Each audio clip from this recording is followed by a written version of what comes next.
Are you ready for the best damn sports radio show on the planet? Man Hour Nation, rise up.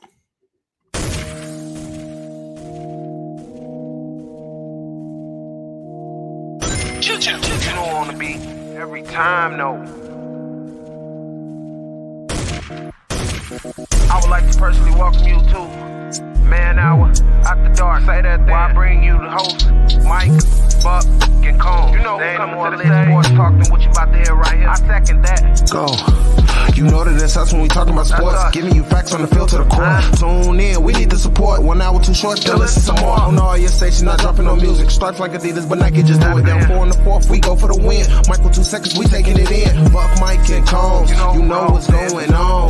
Man, now we're After Dark, no LA, we the big spark. No 4th and inches, won't cut short. Got the best talking, it's all sports. Buzzing more than buzzer beaters. We coming live all through your speakers, go.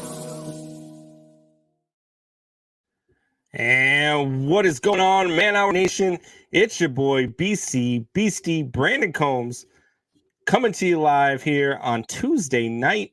It is Thanksgiving week. Thanksgiving, the 3 Fs, family, food, football. We're all pumped up for all of that stuff.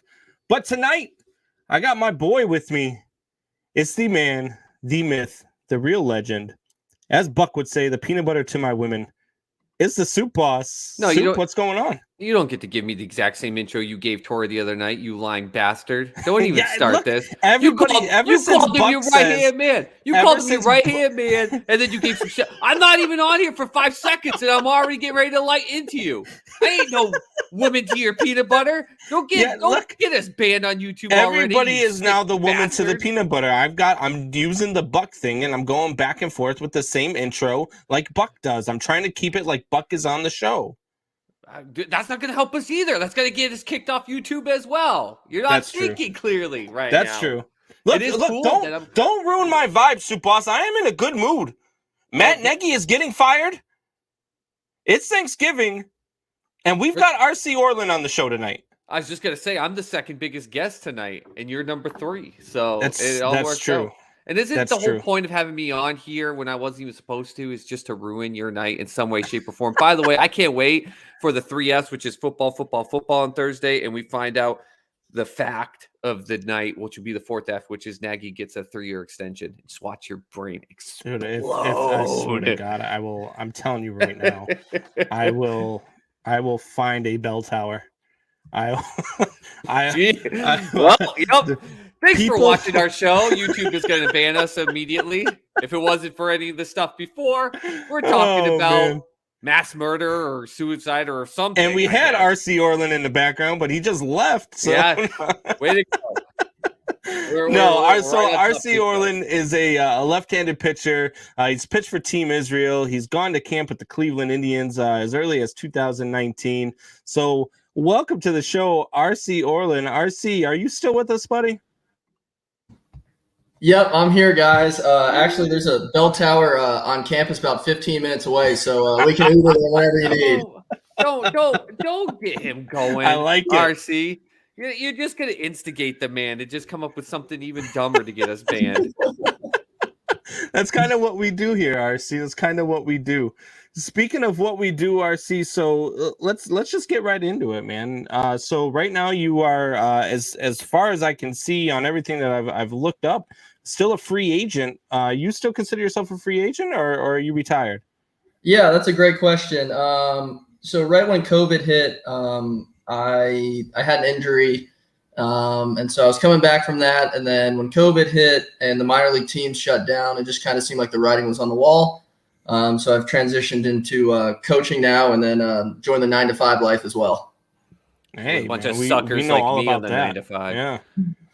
Yeah, we like to work. Actually, Soup and I like to work like 6 to 6, then come do the show, and then go back to work after we get off the show. It's kind of you our can do the lives interview right with now. us at like 2 a.m. when we're at the we're really selling you on this 9-to-5 life and how awesome it is. Don't worry, don't be an MLB pitcher. Go back to it, RC. Go back to go back. Go back. I'm actually retiring from my 9-to-5 to go live the minor league lifestyle. You guys have sold me on it. Hey, well, Perfect. now especially that the MLB is going to give you housing, freaking live it up, buddy. Oh my gosh. What would that be like? You guys are going to That's be living like kings, having a place where they don't have to pay. It's going to be unbelievable. that's if MLB can get that CBA going, right? Well, yeah, you had to bring it up, man. Of course. Yeah, I've so when I was in big league camp in 2019, they have a closed door meeting, so I don't know how much I'm allowed to say and whatnot, and so much changes. But just at Just the end of say the it day, just yeah. So the gist Nobody's of it watching was, RC. exactly. The gist of it was, hey, we're not at an agreement yet. And that's all they kind of left it at. But there were some hints in there like, hey, we're not sure what's going to happen. So I don't know if they say that every year or not, because I wasn't there, but it was just little on the fence. But again, that was 2-3 years ago. Things have changed, with the rosters and stuff. So I'm sure they'll figure it out. They have for the last 25 years. Yeah, absolutely. So let me ask you, what was it like? So you pitched in the World Baseball Classic, and that's actually one of my favorite tournaments to watch. I just love first of all, I just love baseball. So the more baseball I can get, the better. Like I don't care. Obviously you can see I'm a Cubs fan, but after being a Cubs fan, I am just a baseball guy. And I'll watch, from noon to midnight every day if it's on. So the World Baseball Classic really excites me because you get baseball before baseball. And you got to pitch for Team Israel and represent your country. What is it like to represent Team Israel in the Baseball Classic? I remember growing up watching and just wearing a Team USA hat everywhere I went. I think when I was in 8th grade, I think was the first year, maybe 7th grade. And David Wright was there, so I wore my Team USA hat everywhere. I was a big Mets fan growing up. And I was like, man, I'll do just about anything to play in that tournament. And so it's all about the Mets, baby. Yeah, the Mets. Oof, yeah, we can go down a long circuit about them. I got a call from my agent one day, 2015. It was like, hey, there's a qualifier for the World Baseball Classic with Team Israel, and it's basically a bunch of Americans that get to qualify through birthright. He said, would you be interested? And he goes, if you guys win your qualifier, you get to play in the World Baseball Classic. I was like, why are you even asking? What you're like, this is a no doubter. Absolutely. What do I need to do? Would you like to breathe as a way to live? Would you like some of this oxygen? Exactly. I was like, so I'm like, what's the catch here? And he was like, nothing. Like you'll go play with the team. There's a bunch of big leaguers. And then if we qualify, then we get to go, play in Korea. So we're like, oh, so best case scenario, I get to go miss part of spring training to go play in front of 15,000 people. And I know that baseball's so big in Asia. I was like, this is going to be the greatest experience ever. So we played in Brooklyn right when right when our minor league season ended. And so we played Brazil and we played Great Britain twice. And then Great Britain had a couple people that were, I forget which country, I think it was Jamaica, is how they fell under that bracket. I forget, somewhere in the Cayman Islands or in that region. So they had some really good players. Trevor Hoffman was one of their coaches, which was cool. So I was like, hey, that guy's the second, best closer of all time. So we almost lost in the first game. Then luckily won, I think 2-1 or 3-1, something like that. And then blew them out and beat Brazil 1-0. So we celebrated, we went crazy, and they said, hey, in February, we get to bring the gang back together. So we flew from Arizona as a team. We had one guy who missed his flight, which is, I think, hilarious. And then flew to Korea on, 12-hour flight. And then we get there and I've never obviously been to Korea, and just breathing in the culture and learning as much as I could. And then you get to the first game and we play Korea. And so we just got 15,000 fans screaming the whole entire game. And then, I see that you're obviously a Chicago fan. Here comes. And the closer for Korea, his last name is O, and he was setup man for the Cardinals for a while. I forget his first name, but his he must have been a freaking legend. Exactly. It was basically like they brought in Jason Isringhouse against us. Yeah. And so go Cardinals. Yeah, and his nickname translates to game over in Korea, or in Korean, which was like, I thought, the coolest thing of all time. He threw 2 innings really well against us. We ended up beating him. And so we had to beat the Netherlands or Chinese Taipei. We ended up beating both. So we ended up winning that pool. And then we took a puddle jumper to Japan and went to Tokyo. So it's playing the Tokyo Dome, which was one of the only stadiums I knew about. But saw it on TV and saw it in the World Baseball Classic and was just like, oh man, I can't believe I'm actually here. Usually a major league team plays over there once every other year. So the first game we won, and then we lost to then we lost to Netherlands. We played them again. And then we had to play Japan. If we beat Japan, we were in. And we just kind of ran out of pitching. But I mean, that whole experience was amazing. I had goosebumps when we played Japan. There was, 40, 50,000 people. It felt just like a college football game. And so, I mean, I'm getting chills thinking about it. And then when I went back to regular spring training in minor leagues, obviously you play on backfields. So you've got no motivation after coming back from that. But a lot of times minor leaguers are sent over to the big league games and wear number 93, 95, just in case, they need somebody. And I've been to a couple games, but wasn't a part of big league camp. And I'm sitting there in the bullpen, I'm warming up. I'm not even excited at this point because I just got to go play in front of 40,000 fans. I'm like, hey, I've got a chance to make my spring training debut. And I was excited, but it was nothing like the adrenaline I had over there. So it just goes to show the atmosphere and environment that they brought, which was they were an amazing host. So RC, you came at me a little bit there with the Cardinals thing, which I can appreciate. I can appreciate a good ribbing, and I told you I watch a lot of baseball. I do. I watch a ton of baseball, and I remember watching you pitch, and I remember watching you pitch against a guy you might know his name, Eloy Jimenez. Yeah, and he hit a ball off of you that is still orbiting the Earth, sir. Oh, oh. And RC just left the show. What? You're one hell of an interviewer, Combs. Hey, You brought up St. Louis. I had to give it back to him. That raked you yard. Oh, I love it. So yeah, I was playing in high A against Winston-Salem, and I think he just got traded. I want to say the Cubs for some reason. You guys might know where he got traded. Was it the Cubs? Was he with you guys? It was the Cubs. The Cubs traded him to the White Sox for, I don't even want to talk about it, but they traded him for a pitcher who we won't talk about because he's no longer with the team. Gotcha. Sounds good. So it sounds like a great trade. But hey, I just wanted to make sure that his stock looks good, make sure that it was a good trade for the White Sox. So I threw him a 3-1 fastball, and let's say he didn't miss it.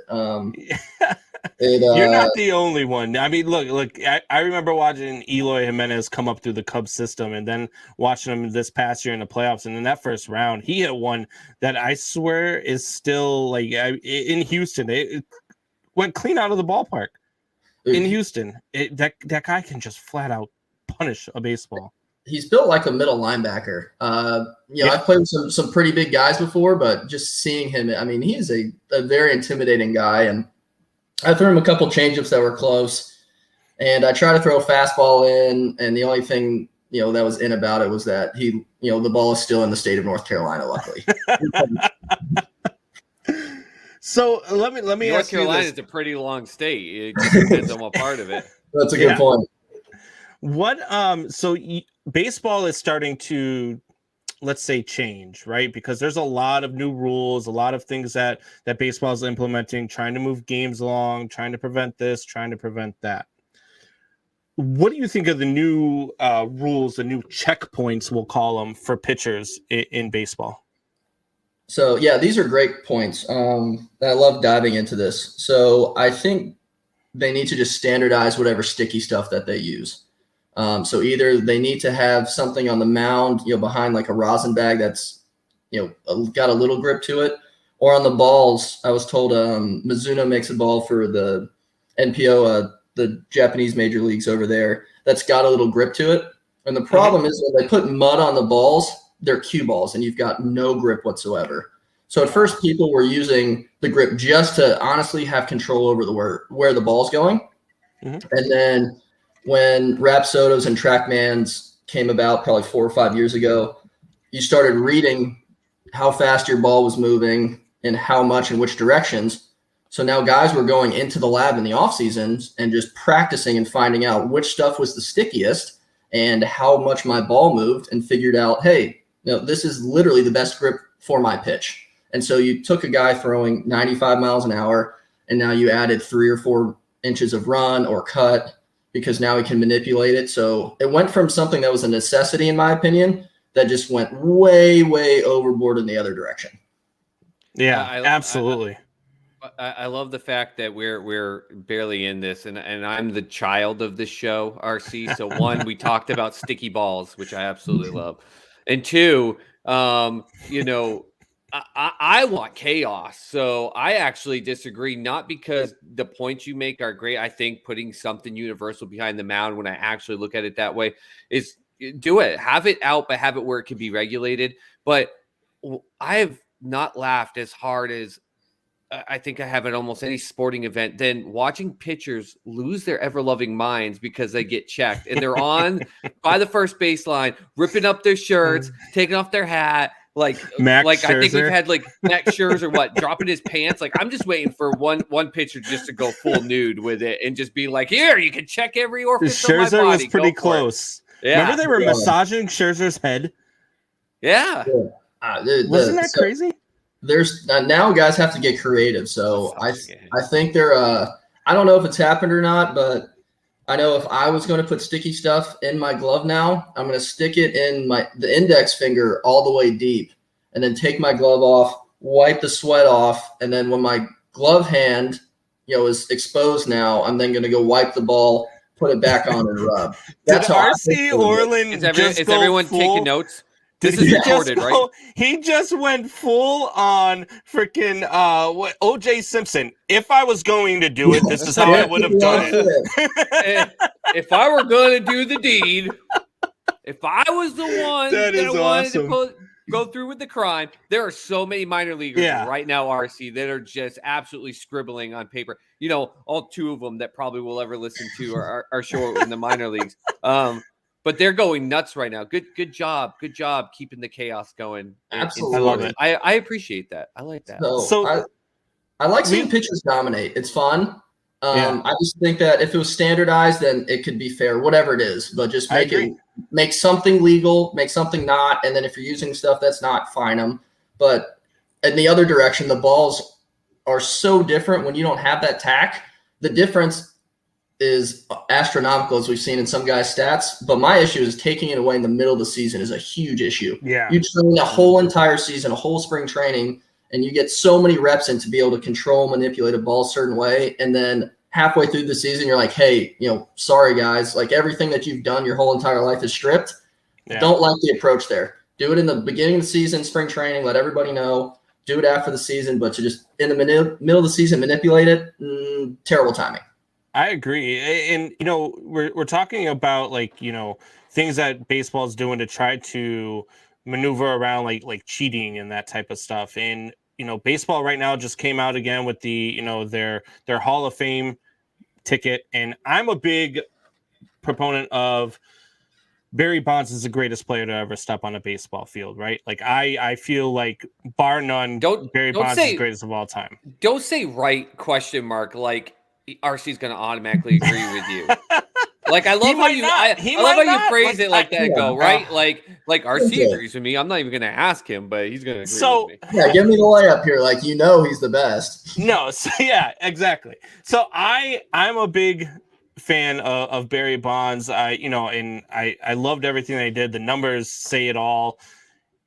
I feel like the steroid era, they need to just throw out the name steroid era and just allow these players into the Hall of Fame for two reasons. One, these guys were great players and what they did on the field was amazing, regardless of what they were putting in their bodies. Two, baseball made billions and billions of dollars off of the steroid era. And they knew. They just threw the players under the bus afterwards and pretended like they didn't know, because that's kind of what baseball's good at. They're not good at marketing. They're not good at defending themselves. They're not good at defending their players, but they're very good at throwing them under the bus. Well, they're not good at defending their players, especially when a steroid pitcher takes a broken bat and nearly throws it through Mike Piazza's leg. Exactly. Not saying there's proof that Roger Clemens wasn't beefing up or anything, but wink, wink. So RC, what is your thoughts about the Hall of Fame? Do these guys belong in, or do players you talk with players who play the game? You're in the minor leagues. You've talked with players who are now in the major leagues and all that stuff. You've got friends in the game. What's the general consensus in the game? Is it just let these guys in, or do you guys kind of feel the same way the writers do? And it's they cheated, so this is their penance. Right. No, it's such a great topic. And I've gotten to hear it from guys that are in the Hall of Fame. I've gotten to hear it from guys that have 15 ERAs in the minor leagues. And it's really scattered. So my personal opinion is if you're not going to let them in, they're still a part of history nonetheless. And at the end of the day, the Hall of Fame still has a part of the museum that's, hey, here's the start of baseball. You know, the rules were completely different. Look how the game's transformed and look at the game that it is today. Leaving out that piece, even if we're not letting them in the Hall of Fame and, you know, giving them a plaque and everything, I still think that part of the story needs to be told because it's incredible. We had guys shattering home run records. The pace of, you know, the home runs were through the roof and people enjoyed it. And so if we're not going to let them in, at least have that story told. So I go back and forth, but again, we don't know. We only know the people who got caught as well. We don't know the hundreds of players that didn't get caught that were taking it as well. So it just makes it tough for me to only point at the guys who got caught. And so it's just like, look, if we're not going to let them in, at least say, hey, you know, these were Hall of Fame stats. Look at all the things Barry Bonds did. How can we leave out a guy who was walked, you know, with the bases loaded? You know, they intentionally walked with the bases loaded. How are you going to leave a story out in a just an icon like that out of the game? I don't love it. So the guy walked over 2,000 times in his career and only struck out less than 600. That's insane. It's nuts. And yeah, I mean, for a while he was hitting, you know the stats better than I do, but it was, you know, he averaged like what 330 and like 45 home runs or something insane. Yeah. If I'm not going to let him in, people still need to hear the story. There's kids, you know, that I coach now who don't know who Barry Bonds is, and baseball's job should still be to, you know, to include that, you know, nonetheless. Either, you know, if you don't want to give him the jacket, fine. If you don't want to give him a plaque, fine. But, you know, that still needs to be told and embraced because, again, you still let him in the league, and I'm pretty sure somebody before he got caught knew what was going on. Yeah. Yeah. To your point, RC, that I love that you brought up, sometimes when I think about this, because there's an element you kind of almost want to be like, well, what about the players who didn't take it and the fairness of them and everything like that? But at the same time, you brought it up, the hundreds of players that didn't get caught. I remember reports still to this day that come out in different sports of people that get caught, and you go, who? Like someone failed a drug test, or and you go, who? Or what skill level are they? Or you know, what level? And they never are anything. So I'm not saying that by taking these drugs, it didn't enhance the ability of those players that were caught, but there are players that either weren't caught or were caught and were just not household names that didn't make the MLB a ton of money. And they just, no one cares about it at that point. No one's bringing that aspect into it. So it's but I love your point. Like, put him in, don't put him in, but don't let it fade to black. Like, you got to tell the story of what happened. Hell, tell the story of how great Barry Bonds was, but in my opinion, was a jackass to his own son when he broke the record. But that's stuff you put on ESPN 30 for 30. Exactly. You're 100% right. So if we leave him in, I'm sure there's a case to be made. Hey, well, you know, if he shouldn't get in because we're leaving out a guy who played it the right way. You know, I get all those arguments. And so if nothing else, if you vote yes or no, there's still a story that needs to be told and needs to be involved. And I would hate for guys not to hear it just, you know, because of everything that happened, because again, he's not the only one that did it. Roger Clemens, you know, pitched until he was 40, 45, you know, did some unethical things for sure. But again, it was just a different game. I know that they tell a story about having coffee that's leaded and unleaded in the minor leagues. And the ones that were leaded had greenies in it. You know, that was just a thing that was very common that everybody did. And obviously you would fail for a drug test now, but it was in, I think maybe not every locker room, so don't quote me, but the guys I played with, they all talked about leaded and unleaded coffee like it was just a thing that was everywhere. And here's my biggest gripe with the writers and with the Hall of Fame in general, right? They chose where to draw the line in the sand. We've let guys like Ty Cobb in the Hall of Fame. We've let guys. I mean, the greatest baseball trade ever that I've heard of was two players back in the late 1800s who traded their families to one another, traded their wife and kids for another set of wife and kids, and one of those players is in the Hall of Fame. Like, so we draw the line. And every dad and husband listening to this are like, "Whoa, I didn't know we could." Yeah, you could do that. Wait a minute, I'm gonna start playing baseball. Yeah, hold on. Yeah, sorry, Kaylee. You're getting traded. One of my kids is listening to this show right now. I'm sorry, Eli. I've never thought that. Trust me.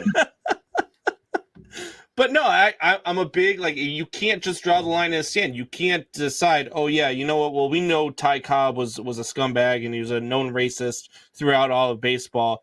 But it's cool, let him in. But maybe Pete Rose bet on his team, so we're not going to let him in. Or maybe Barry Bonds. Well, we all know eye test tells you Barry Bonds took steroids, but he never failed the test. Just like this year, they're going to vote Big Papi in because they love Big Papi. Everybody loves Big Papi. There's no way Big Papi wasn't using. Everyone Big loves Papi Big Papi. even had a failed test that nobody likes to talk about. But it's because they like him, they're letting him in. I just don't. Right. I don't understand it. Well, maybe if Barry Bonds wasn't a huge jerk to his kid when he broke the record and was a scumbag, maybe they'd let him in. That's the difference. RC, do you know this and story? you get let Do you in. know what he's talking about, RC? No, you've brought up twice now, and I think So, I know a lot about baseball, when but he- I haven't heard this one. Yeah. Go watch a video of when Barry Bonds broke Hank Aaron's record, and he's going around the bases, and he gets home, and you just talk about a guy that was soaking in every element of the crowd, which I get, and his son is right there. His son and wife and little kid, and his son goes up to him, and he barely gives the kid a fist bump, like, "Oh yeah, what's up?" Like he was a reporter, like in his face, like, and doesn't even look him in the eye, and you can tell his son is just like, "My dad just broke it," and he's just like, "Yeah, screw you, Junior." Like, didn't even give two shits, and is like raising his hands to the crowd and hugs his little daughter, and I guarantee you, his son is right now in therapy because of that moment. Yeah, you've got Barry who's just like, hey, get off. This is my moment to shine. You want it? Yeah, I'll dap you up when you hit 760 home runs. I'll have to go watch that. Yeah, it's definitely true. I didn't really realize it until Supa said something about it, and then I watched and I was like, "Oh man, he's right. He definitely does." It's kind of funny because now that Supa's pointed out, you're gonna watch it again. You're gonna laugh when he does it because it's kind of comical. I can't wait. Yeah, that's such a bad look where you've got videos of people, like hugging their family, and obviously, that's and he was just like, nah, like you didn't hit these home runs, son. These are mine. Yeah. So any baseball guy that I get on this show, I like to talk to them about, certain things that I'm trying to pull within the game, and I'm trying to get a feel for how people in the game are thinking about it. So we've had Tim Dillard on the show, who does the pre and post game for the Milwaukee Brewers, used to pitch for it. Yeah. So we've had him on the show, and I asked him the same question. What is your feelings, or what would be your feelings on automated strike zones? Yeah, God, it's such a tough question. Ask Right it now, here we go. Yeah, so I would definitely like it 100%, but you're taking away the art of the catcher. And when you have a good catcher who can steal pitches, like I've had catchers in minor leagues where I've gotten in fistfights because they suck and they're not helping me behind the plate. And you're like, dude, like you don't understand the impact you have on my career. And so they get thrown up against lockers because you're like, dude, you have a chance to get me better. And when you do, you move up because you make me look good. And I've had catchers that automatically do this like naturally. And I'm like, this was the greatest thing ever. So I've got an example. A guy named Sandy Leone. I think he just signed with the Let's Cleveland go, Indians. big boy Sandy. Yeah, I was gonna say he's an all-star with you guys. Heck Exactly. yeah, baby. So he went to rehab when I was in short season, so in rookie ball. And I remember going up to him and being like, hey, before the game, this was back when I was a starter, I was like, once fastball, like I'll throw a two-seam. And I was like, here's the sign for two-seam. He was like, just throw a two-seam whenever you want. And I was like, all right, like that's pretty impressive that he doesn't even need to know if I'm throwing a four-seam or two-seam that he'll catch it. And then I was like, change up curveball, here we go. And I threw a really good curveball at, what I thought at the time in warmups, and he just beat the ball to the spot and manipulated it so smoothly that I caught the ball and, just had to like drop my glove and just look at my pitching coach and say, this was the greatest thing I've ever seen in my life. It was unbelievable how he could manipulate the strike zone, made it 2 balls bigger on each side, and I just felt like I was throwing to the ocean. I think I threw 5 shutout. And again, I'm not taking credit for this at all, but just throwing to that was night and day difference than somebody else. And not having to work on that seems like you're taking away an art, which I don't like. But with that being said, I've got a pretty steep 12-6 curveball where balls get caught around the high shin, right around the low calf area that get called balls all the time that on TrackMan are strikes. So I would love to get that pitch back 100%. So I love it. But at the same time, I see how good some of these catchers are and how it's a 100% advantage to the game. And I don't love the idea of having to take that away from them. I played catcher pretty much my whole life, RC. Not obviously to your level or extent, but I all the way up through Little League. All the way up through Little League. One game away from Little League World Series. So good. No, but anyways, I understood that element. Like, it was my job to make the pitcher better. It was my job to take care of the pitcher. It was my job 100% to know what my pitcher needed to know, how they need to know, and everything like that. And now I watch the game, though, and I completely agree with you on that point, except sometimes I watch the catchers doing that and still making the ball even look better or helping the pitcher, and it's still even hitting the strike zone or a part of the strike zone, and they're still not getting the calls because of what some of these umpires are doing. It feels like even the work that the catchers are doing compared to when I would watch it growing up and in the early 2000s, that point you're making seems like that's slowly getting depleted away too. Do you feel like there's a frustration coming from that position because all the work they do? Absolutely. So now it's gotten to the point with analytics, which I'm pretty high on the analytics side, on that extreme, but catchers get grades now to say, hey, how many balls out of the strike zone did you bring in? And how many balls that were in the strike zone did you get called strikes? And it was my first game in AAA in 2019 for Columbus. Eric Haas was behind the plate. I'm not sure if you guys know the name, but he had an unbelievable year. And there was a middle fastball. I'm talking just like completely bullseye for an 0-0 ball. And it ruined his record. Like, his score for the day ended up being like a 70 out of 100. And it was because this ball was just middle, and the umpire chose to ball it. And this guy in AAA, it's 35 degrees out and has the smallest strike zone in the world. We're like, dude, like, can we just go home? Like, we're all freezing. Like, this is terrible. And so when you see things like that, and exactly to your point, you're just like, dude, at the same time, like, it's great that you do all these things, but you're not helping. At the end of the day, I need you to call all the strikes. And that just doesn't happen. Yeah. And the worst part for me is that you watch stuff like this. You watch guys like Angel Hernandez, CB Buckner, Cowboy Joe West. You watch these guys in their strike zones, and you cringe when you see that they're behind the plate in a game you're about to watch, because it not only does it change the pitches between balls and strikes and change what a pitcher should get, it also changes the approach of a hitter. When a hitter, takes a pitch that is, 3 or 4 inches outside and it gets called for a strike, now he's forced to swing at everything because he does not know what you're calling. And a smart pitcher is going to live on that outside corner 3 or 4 inches off and continuously get those calls. And that's what guys like, Angel Hernandez are doing to this game. And that's the reason why, like, I am a big proponent. And like I said, man, I love the game of baseball. I eat, sleep, and breathe baseball. And I think baseball is beautiful in its purest form. Like, I wouldn't change a thing about the game. But all right, where buddy, we have quit kissing up and drooling here. Let's move it on. Okay. Where we get to the point where this is altering games, it's altering outcomes. Hell, it altered a playoff series. I mean, Absolutely. we all saw how the San Francisco Giants walked out of the playoffs this year. Mm-hmm. I mean, it was terrible. It was so bad. And you've got to take that out of the umpire's hands at this point. There's a reason why we have technology. There's a reason why we're starting to implement it in the game, and they have the ability to do it. It makes zero sense not to do it at this point. And I think all the umpires have shown it. No, you're exactly right. It makes it so hard where you just get to this point where you're like, can we just get the call right? No matter if we have umpires, no matter this, no matter that, it's just get the call right. And so if we have technology to do it, why would we want the human error? The only argument you have is, well, because this is the way it was. And it's just not a great argument. Oh, we got Drewski in the house. Let's see. Who does RC think was the GOAT pitcher? Oof, man, this is a fully loaded question here. The GOAT pitcher. I'll go with this guy because I at least have a funny story to back it up.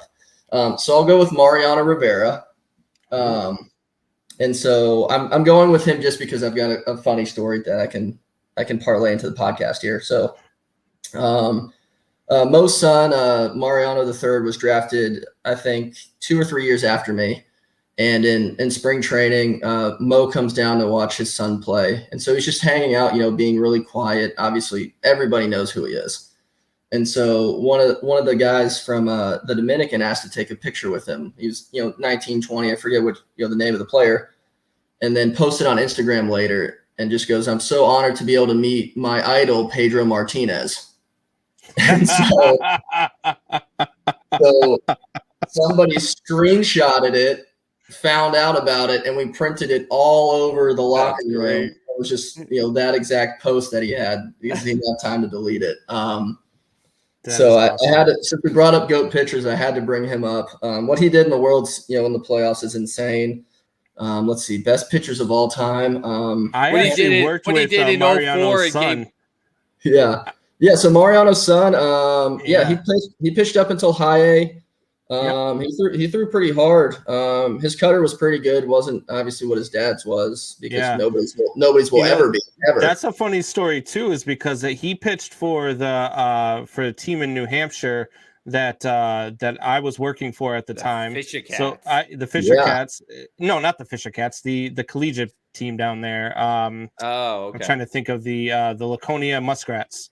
And so I'm working for them, and I interview Mo, and I asked him. I say, how come you don't throw a cutter? Because at that time he wasn't even trying to develop his cutter, and he's like, well, I want to be my own pitcher. I want to be my own guy. So that year Laconia had the All-Star game, and Mo came down to watch him. So he's sitting in the booth with us. And I asked Mariano, I said, look, I asked your son why he doesn't throw, why he isn't trying to develop his cutter. And he said he wants to be his own guy. He said, that son of a bitch don't listen to anybody. Oh, that's awesome. Yeah, I haven't heard that part of the story. That's great though. Next time I talk to him, I'll have to bring that up and see if he said I want to be my own guy, or if that translates to, hey, I couldn't actually throw it the way my dad did, so I just had to scrap it because it wasn't good. That's funny. That's awesome. Going back to the GOAT pitcher, that's there's so many people to go with. Growing up, I got to play MVP baseball 05 a lot. And so I always played with the Legends team, and Satchel Paige was the number one pitcher. And so after that, I wanted to learn about just his story in general. And I thought it was so cool that he was basically a barnstormer his whole career, made his debut, I think, at like 40 or 43, maybe even 45, and then pitched till he was like 50 he retired with the Indians. So I just fell in love with his story and how dominant he was. So I'm just gonna go with Satchel Paige because I love his story and just the way he got to dominate in 2 different leagues and was a Hall of Famer and pitched for such a long career. Was Satchel Paige the individual who got signed? Was it by the Oakland A's as more of like a gimmick to sell tickets, and then they ended up putting him in, and he like dominated in relief for quite a while? I don't know. He might have been, but I mean, he was in his 50s or something crazy, and it was just a gimmick to sell tickets, and he was out there just smoking these young kids left and right at like 54 years old or something crazy like that. Yeah, I don't know. It wouldn't surprise me. I don't know that story, but again, I'm pretty sure he's in the Hall of Fame. But his story, he was just so dominant and so long for everything he did that I could see it being a gimmick and then being like, oh wait, like he can still dominate. So you're gonna pitch tomorrow as well, pal. I'm going with the guy with 711 complete games, and that's Cy Young. Every day, I just say, God, that is those numbers, man, that he has are just absolutely insane. I mean, I know it was a different time; they were a different breed back then, but So one other question I have for you. One of my biggest things is that before we let you go here, I talk about all the time. People ask me, if you could interview one player ever, who would it be? And my answer is always Jackie Robinson. I would love to sit down for an hour with Jackie Robinson and talk about his life and about baseball. If you could interview one athlete or sit down and talk with one athlete, whether they're still with us or they're gone, whatever, any time in the history of sports, who would you sit down with? Man, that's an awesome question. Your answer is incredible. Honestly, I'd probably go with Satchel, but since we already talked about him, let me think of somebody else. Let's see here. I think Bob Gibson's interviews are really cool. and he was so dominant where they had to change the height of the mound because they wanted hitters to at least make contact. Yeah. So that's a good one. I remember hearing a quote where they talked about Barry Bonds having the big elbow guard and him being right on the plate. And he was like, if he ever brought that up to me, like I'd smash that MFer. And so that'd be a really cool one. But again, did you go with a cardinal on purpose?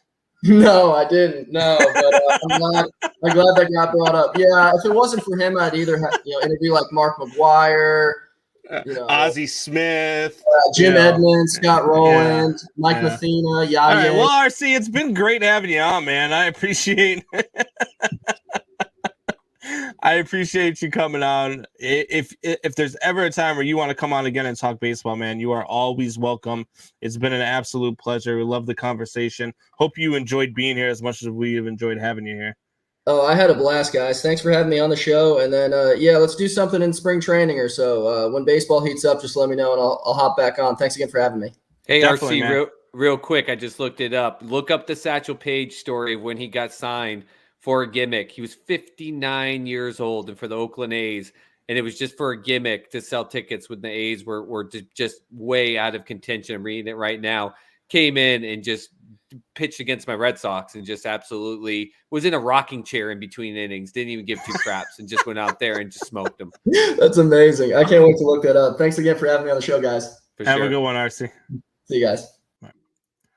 So that was RC Orlan, man. That was a great interview, man. It's always fun for me, and I know Soup, you're a baseball fan as well, but it's always fun for me when you get to talk to somebody who's been in the game and who has the pedigree that, and has also talked to people who play in the game. When you start asking them about the questions that we like to babble about and joke around about and rant and rave about on the show, and you get their perspective on it, it really kind of sheds light on different subjects for you. Yeah, there's a lot of questions there too, like the hang out at the bar and drink a beer type of questions too. Like there's a lot of things you could have had in there. I wish we could have asked him, like, what's the worst condition of a sleeping assignment when he was in the minors he was ever a part of. Different types of things like that would have been fun, but definitely have to get him back on and to get into some more of those questions. But he definitely was more, as you could tell, analytics, understood the importance of baseball, carried some weight in terms of the viewpoint of players. So it was good. Yeah, for sure. Definitely. So we're going to take a quick break. And when we come back, we've got Luke G joining the show. Luke G is going to join us. We're going to talk some football. My God. Finally, the Bears are getting rid of Matt Nagy. We're going to see what Luke G thinks about that. And the Lions play the Bears on Thanksgiving. Are they going to send Matt Nagy out with a loss? Probably. Stay with us. Buck is already saying it'll be 11 win a game if they end up doing it. Oh, my God. Go to break.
All right, we are back. It's Combs and the Soup Boss. We just got done with RC Orlan on the show, and now we're going to bring in Luke G.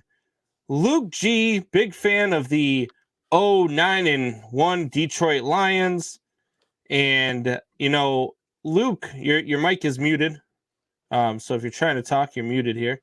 But didn't even realize it was muted. I'm glad you noticed that. Okay, I had a brain fart moment. Yes, I am a big fan of that 0-9-1 Lions team. Yes, I am.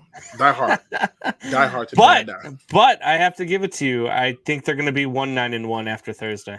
You I do might too. have a good Thanksgiving. I do too. I think they keep getting close. I hate that it took them so long to figure this out. That you need to run the ball through Swift first and let the quarterback throw as little as possible. I'm tired of watching other teams succeed with this formula, but the NFL wants to be called a passing league. The Bills just took a real horrible loss because they were able to run the ball first and pass second. And it's a formula that has been lost on many fans because of things like, I want to say, I don't know, fantasy football, right? Like it's ruined. NFL's a fantasy league, man. It sucks. It sucks. And that's the part of it. Like when I was little, people lined up in front of you and tried to run it down your throat and dared you to stop them. Like it was nothing you could do. It's why I truly believe, I know Tom Brady, every element of it, but the Patriots didn't succeed unless they had a damn good running back. It took the Corey Dillons, the Antoine Brown, it took the damn good running backs. And now you're seeing Harris, Stevenson, who I was just pumped that they drafted, and even Brandon Bolden coming in. Yeah, they're not your big names, but Bill's got 3 running backs. He's cramming it down their throat, and it's just making that offensive line make it easier for them to protect Mac Jones because you got to worry about the running game. You don't want a running back to run it on you 80 yards and just deplete your confidence. And look, it's about to be Matt Nagy's last game. I'm picking the Lions 31-3 in this game. 31-3. They claim that report is false. I saw something that said that. You know what else he said was false? He said when he was at his son's high school football game this weekend, watching his son play, and they were chanting "Fire Nagy" in the stands while he was sitting there watching his son, that he did not hear the chants. Yeah, that's baloney. I mean, they've been chanting that everywhere. I mean, even in the basketball game, they were chanting the Bulls Fire game Nagy. last night. I was like, really? Nagy said that because he has it is the perfect line that most coaches that know they're on the way out the door. He didn't lie when he said, "I've met with ownership." But the next words that came out of his mouth were completely lies because it said, listen, this is what we're going to do. We're going to wrap it up. Here's going to be a nice little bonus wrapped with a ribbon for you to get the hell out of town as long as you don't say anything dumb. And so, of course, we have a short week here. You're probably going to lose to the Lions anyway, so we're going to let you lose to the Lions. Then we're going to blame that as to why we're firing you, and we're going to bring on a new head coach. What happens, and I don't want to upset Luke here, but what happens if out of nowhere, like Fields just has like a monster game? Well, Fields isn't going to play because of his ribs. I mean, Dalton has a monster game, and they win like 60-5. Like I'm actually more worried about Andy Dalton than I was about Justin Fields. I truly am, and it's because with Justin Fields, I saw a guy who had no clue what was going on. He was relying solely on his athletic ability, and I just don't. I'll let you take it, Combs. Yeah. What are you watching, Luke G? What are you watching? What do you mean he had no clue what was going on? He doesn't, and he's learning the NFL as he's playing. The offensive line ain't helping him. They certainly are not helping him, and they're not running the ball to keep him like how Mac Jones is getting the run going. But when you watch him in a lot of these passes, man, there are a lot of plays where I'm like, damn, that dude's open, guy. You got to see that. And there's a lot of plays where I'm like, this is when you run. Like if there's ever a time for you to go, this was it. Do you also see the plays where he's putting balls in the perfect spots? Do you see the plays where he's checking down? Do you see the plays where he's in there and he's calling the audibles at the right times? Do you see there's a lot more of those plays than there are the ones that you're talking about? Yeah, you got a little bias. I'm on the outside looking in. No. And because I'm an outsider looking in, I'm looking at it. We're going to talk about bias. We're going to talk about bias, the guy from with the team that's 0-9-1. We're going to talk about bias. No, I mean, but you got to understand, when I go into any game, I'm looking at it as if though I'm preparing for the game. I was just going to say, I don't think you could say anything about bias, Combs. You're talking about a guy with a 0-9-1 team that he's rooting for. If anything, he's probably analyzing everyone's team better. Every single what the one. hell He is picks he him to win every week, Supas. He picks him to win every week. I didn't pick him to win every week. That's not true. That is not true. Can we speak of running You were quarterbacks with real Buck quick? when you were with Buck when preseason when he said that they were going to be 11-5. You said, I don't know about 11 wins. You said, but I could see them being somewhere around 9-10 wins. This is going to be a better team. They got you got to understand, they got a new coach. They got a new defensive coordinator. But guess what, We've never Combs? had a team like this before. But guess what, Combs? Jared Goff is going to be good. That's what you said. And now they're 9-1, Luke G. I said Jared Goff can do what Trey Aikman did and be a game manager. The Lions will be fine because we're going to be able to run the ball. And what they ended up doing instead of running the ball is they put it in the hands of Jared Goff. That was the first mistake. Secondly, let's talk about how crazy my prediction is. We've had 10 games already.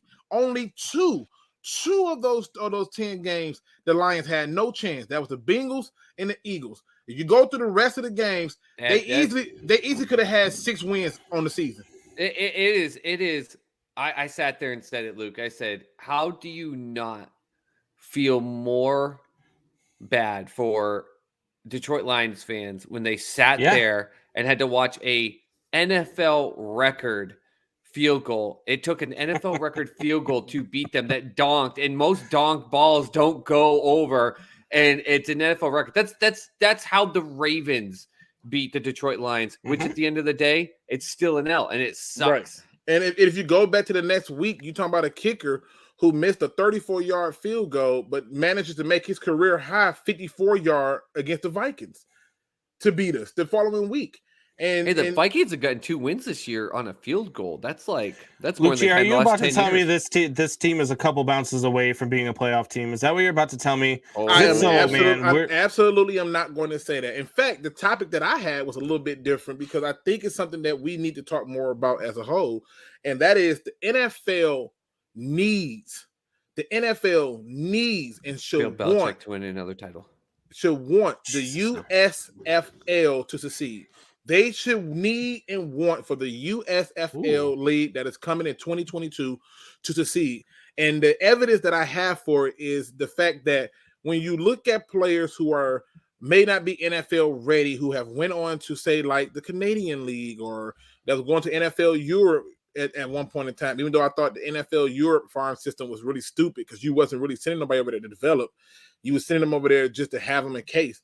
But in this instance, these new leagues that keep popping up, the NFL is not getting behind them, and they need them. Because from what I'm seeing is you're not having the traditional football that you used to see. The talent that's coming out, look great in college, get to the pros, are not translating, and I can't figure it out. It's so suspect. And to me, with this new league coming, they have to get behind it and support it because it only makes their league better. By virtue of giving them a farming system. They're going to have 8 teams. One of them are going to be the Michigan Panthers that's coming back. Excited for that. But it gives you an opportunity for you to have another evaluation tool to be better. Now, I'm definitely not going to tell you that these leagues are something that's going to change the game, but they are a necessity. If you go through and you look at baseball, which you guys were just talking about a few minutes ago, they have a farming system, and it works. It really does work. There's been a lot of people who's been called up, and there's been people who's played well in the minors who's got valuable playing time and experience because they've had the opportunity. The NFL, as big as it is, all the money it brings in, where is that developmental league? Where's that farming system? They need for the USFL. It's in the NCAA. I was just going to say there's 2 reasons why, though I wish for the success of it, Luke. I got to disagree with you because the AAF, which I was a huge fan of, not only had NFL backing, they put the games on the NFL Network.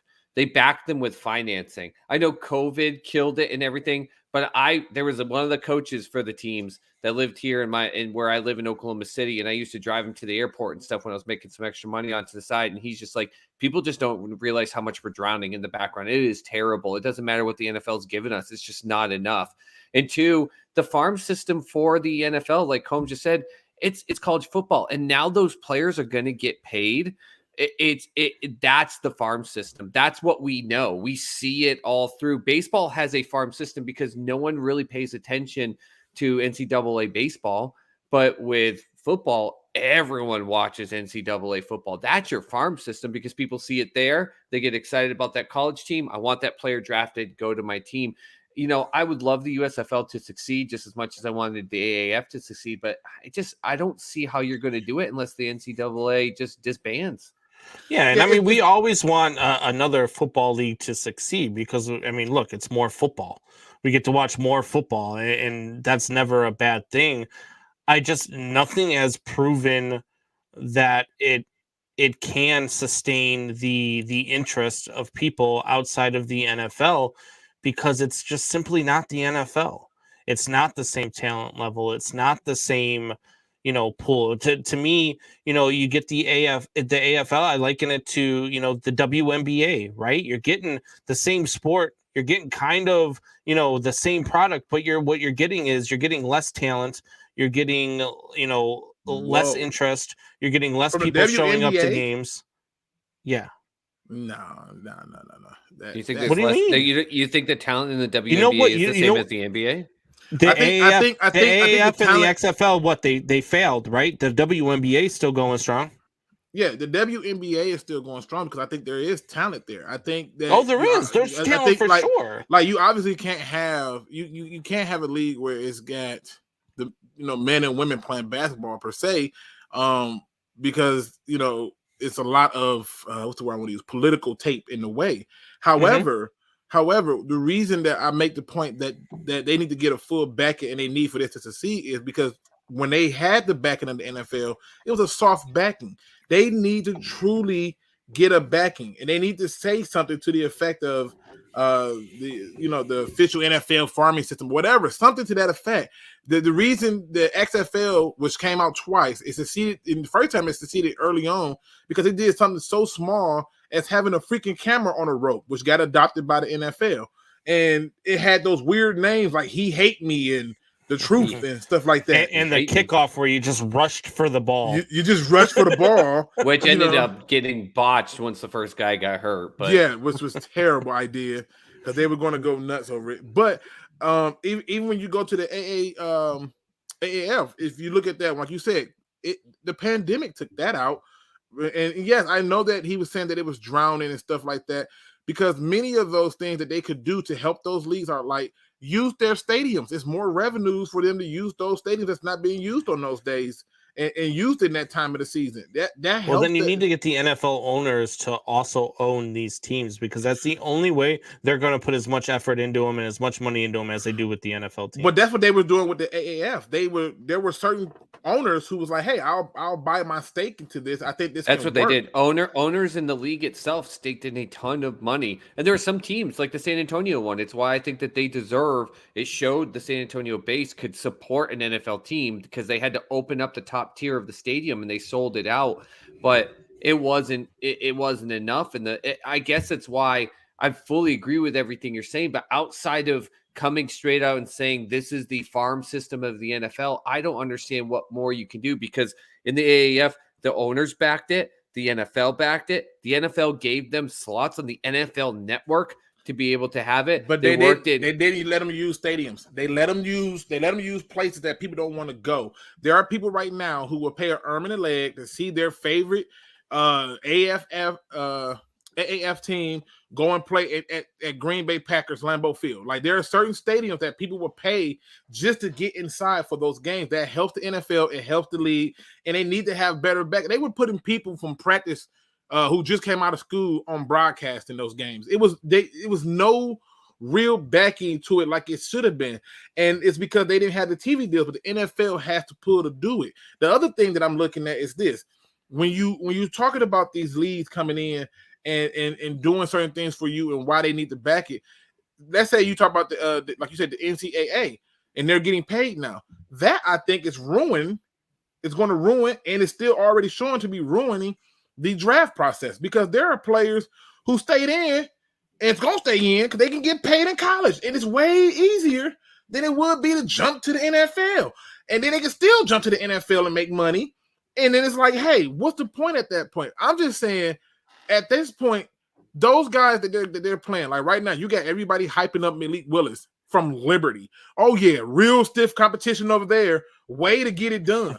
And I'm just pointing out that at the end of the day, if you got NFL talent levels of talent out there playing, and you get real support from the NFL, it needs to work. It needs to happen.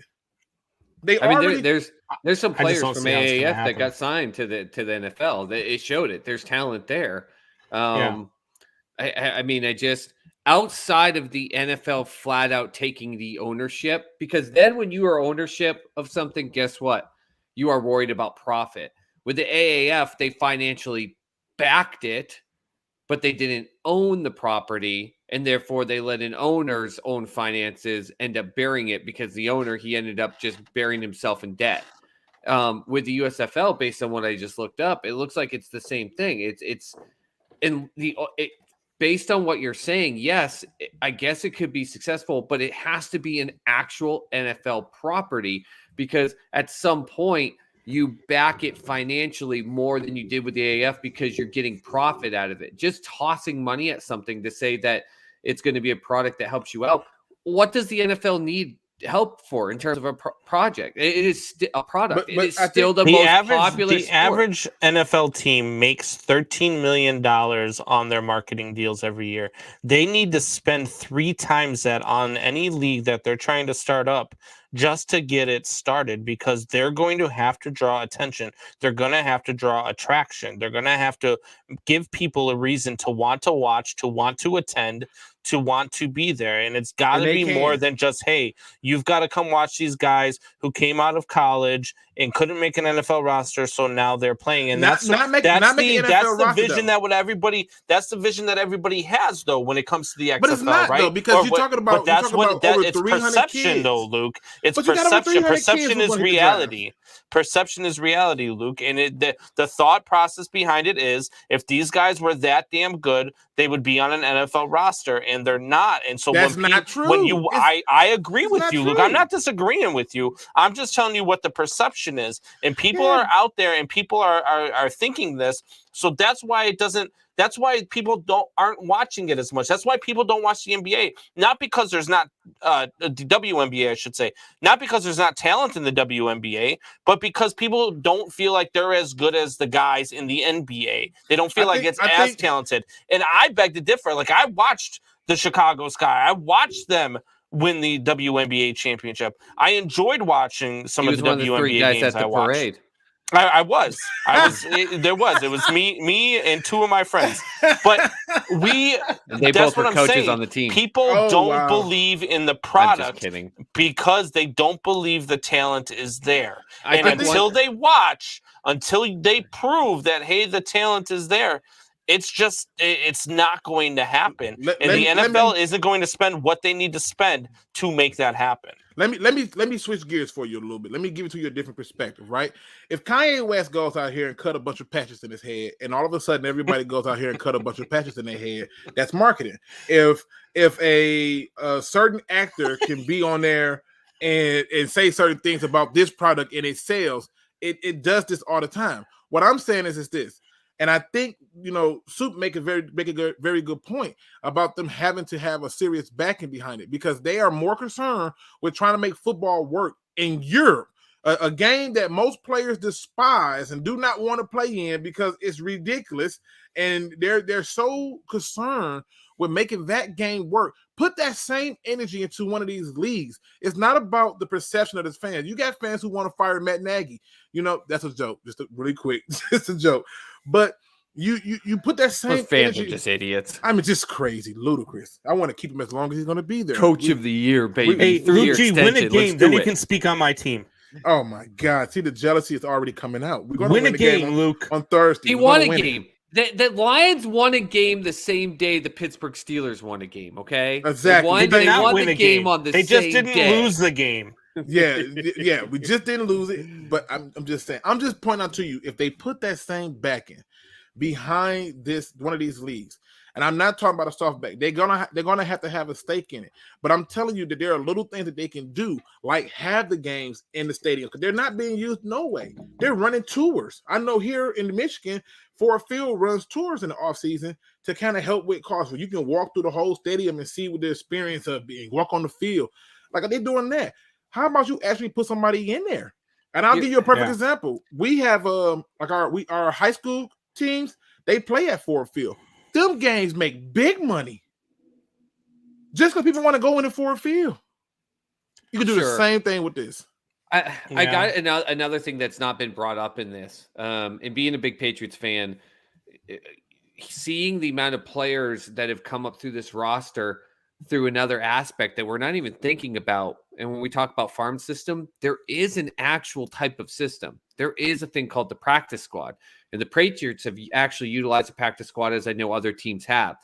My challenge, I think, that I see, even if the NFL were to back a league like USFL or AAF, if they had done it more and actually put ownership, is trying to then convince the coaches to say, hey, listen, the players on your practice squad are not who you want to go after first. The players that are playing in the USFL are going to go. The coaches aren't going to like it because, A, they have to share them. Though technically there are rules about being able to claim players off of other teams' practice squads are there, but you're not getting to analyze them as much.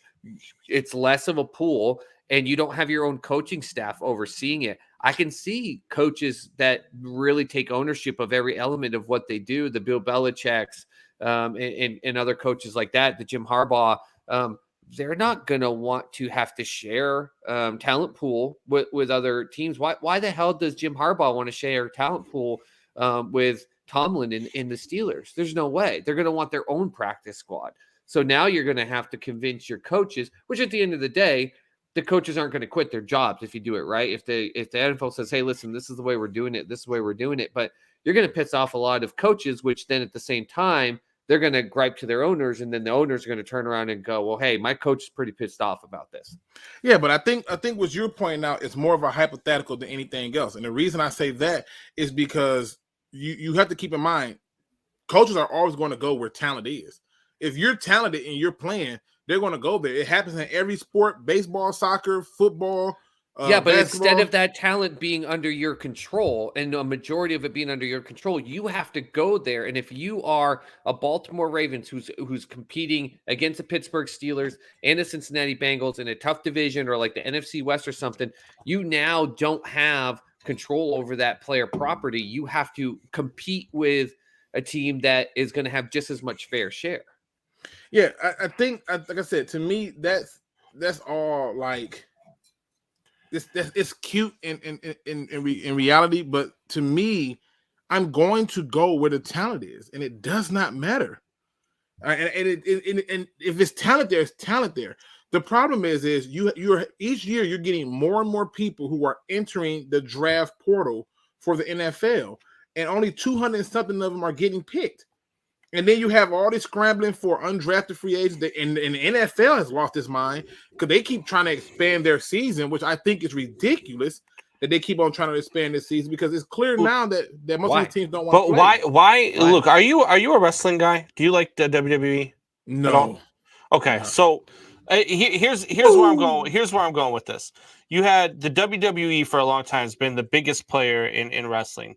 They've had other factions that have tried, like WCW. They've had all sorts of different ones that try, ECW, that have tried. The problem is they couldn't sustain success because eventually all the talent landed in the WWE, right? But now they've got this thing called AEW, and the writers in the WWE are terrible. The product is terrible. So now a lot of people are going over to AEW finally. Finally, people are leaving WWE. Well, the reason why that translates here is because the same thing is going to happen with the USA or whatever you want to call it, whatever USFL. Other league that they have.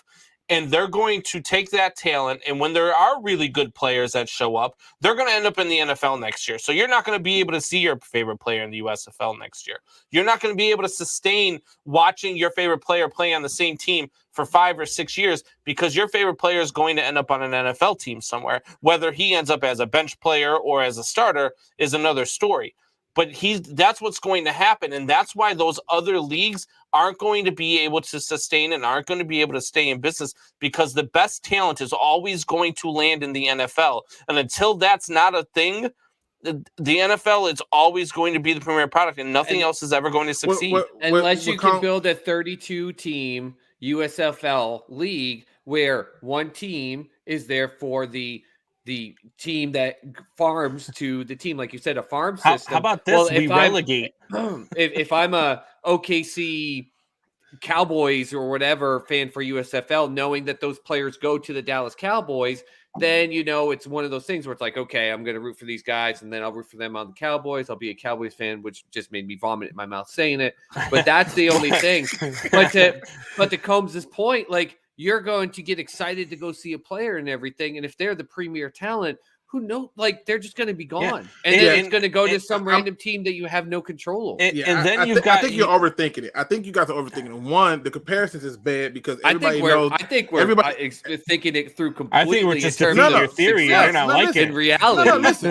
Let's be honest. We just compare a fictional sport to a real one. Let's get that out the word. We didn't do any of that, by the way. There was one how guy. How about we take something from Europe? Since they want Europe so bad in the NFL, why don't we take some from Europe and we relegate any team that starts out a season 0-9-1 and we make them go play in the USFL and we bring the USFL's best team to the NFL? I like that theory. Listen, here's a theory for you. You're trying to delegate unreal sports to a real sport. That's one. And then two, Combs, you're treating it like the player died. If he's my favorite player, I'm going to follow him where he goes. It's a reason why. No, you're not. No. Luke G. If your favorite USFL player becomes a Chicago Bear, you rooting for your favorite USFL player? I'm still a fan. Yes. You lying out your ass. I wish I was. Listen, hold on. Listen. You talked about Luke. You talked about Combs giving a fake element. I gave you a real element to start this conversation. The AAF was backed by the NFL. They put money in the NFL. NFL owners backed certain teams. Not fully though. They put them on the NFL Network. They did a lot of stuff, and yet they were good players that still got on NFL rosters. I didn't watch one AAF game, not one. That's a reality, though. I gave you a reality, and you're saying that it's that we're living in fantasy world. No. I'm not saying y'all because you're right. The only one who made that comparison was Combs. And we know that Combs at times has a little bit too much coffee. So that really is what. So real people don't go to the WWE events. Real people don't go to the ECW or WCW event. Yes, they do. They're real fans. The same fans that fill the football stadiums. Listen, what I'm saying is this: you're getting off topic. I want to stay. I love watching Combs get pissy over wrestling, over scripted soap operas. Exactly right. Like it's a scripted soap opera. I'm not mad about wrestling. Jesus Christ. But what I'm saying is this. Yes, I still root for certain people. So, like when Ndamukong Suh left the Lions and he went to the Dolphins, I was still rooting for Ndamukong Suh. I'm a huge Warren Sapp fan. I hate the Raiders, but when he went to the Raiders, I love Warren Sapp still. And I was like, look, this is Warren Sapp. And when your players move, the same thing happened with LeBron James. When he went to Miami, most of them Cleveland fans who's acting all salty were still LeBron James fans. And when he went to LA, they were still LeBron James fans. If you are a fan of it, you're going to be a fan of it. My only concern that I'm saying to this is this.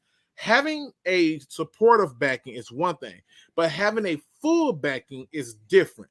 And one of the things that I'm saying is they're putting a lot of time and energy over into expanding football to Europe.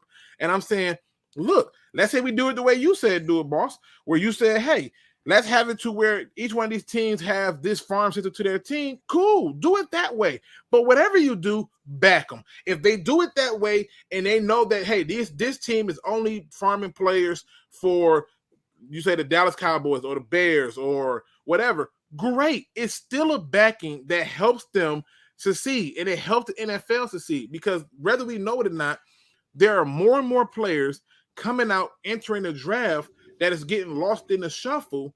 And I'm telling you that the talent, like over the last few years, the talent levels that look like they should be killing it in the league are not.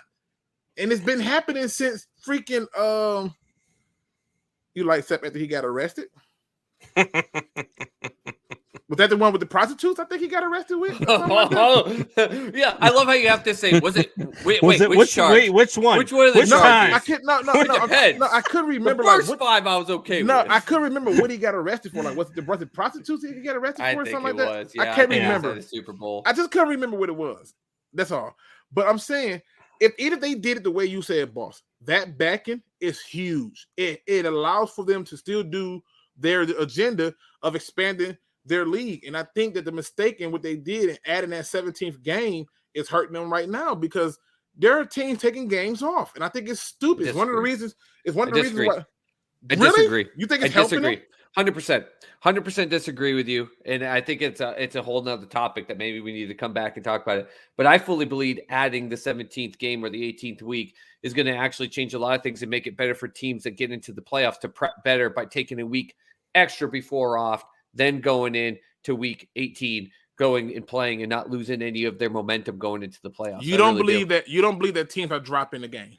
No. Who's dropping a game on purpose? And besides Detroit Lions, who are letting record NFL field goals go through the uprights. You slid that joke in there well timed. Yeah, I know, and that's what I do. I'm good at it. But who's dropping a game on purpose? I believe that the Bills dropped the game on purpose. You truly think that the Bills, who have let me give you this, they're as fighting a for Pats number fan, one in who the have watched, AFC East, who have watched 20 years of getting their asses kicked up and down by Bill Belichick, and finally had the ability to watch Tom Brady leave to put an MVP caliber quarterback in there to win the AFC East, and then this year they lose to the Jags. And what did they do? To the Jags. So you're saying they dropped it? They said, forget it. It's okay to drop a game here or there. The Patriots are now in first place in the AFC East. You don't lose games and let a team like the Patriots be able to give that ability. I think what I see is this. What I see is this. I see a team, and I see this week in and week out, where a team who should win is not winning.